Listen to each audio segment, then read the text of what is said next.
Refaire démarrer une économie paralysée, c'est le défi du gouvernement chinois.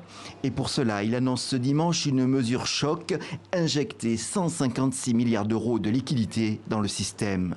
La mesure prendra effet dès lundi à l'ouverture des bourses de Shanghai et Shenzhen, fermées depuis le 24 janvier, car les économistes redoutent une chute des cours.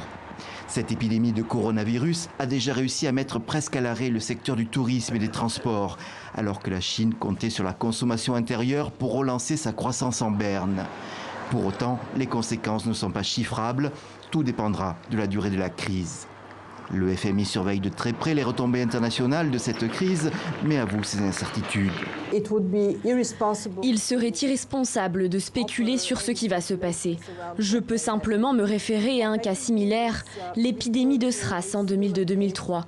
Ce qui s'était passé alors a été un ralentissement sur le court terme, puis un rééquilibrage de la croissance économique.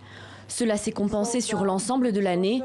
Est-ce que ce sera le cas cette fois? C'est très difficile à dire.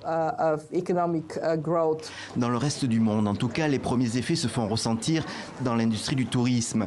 Les parcs Disney de Shanghai et Hong Kong sont fermés, les casinos de Macao désertés et l'absence des touristes chinois se remarque dans des capitales comme Paris où ils sont de gros consommateurs. Plusieurs compagnies aériennes ont suspendu leurs vols vers la Chine continentale. À terme, les compagnies qui ont des implantations en Chine ou celles dépendant fortement de la production chinoise, comme le secteur de l'informatique, pourraient souffrir d'une fermeture prolongée des usines. Un signe, les cours du pétrole ont fortement baissé depuis le début de l'année, moins 12% pour le baril de Brent qui fait référence.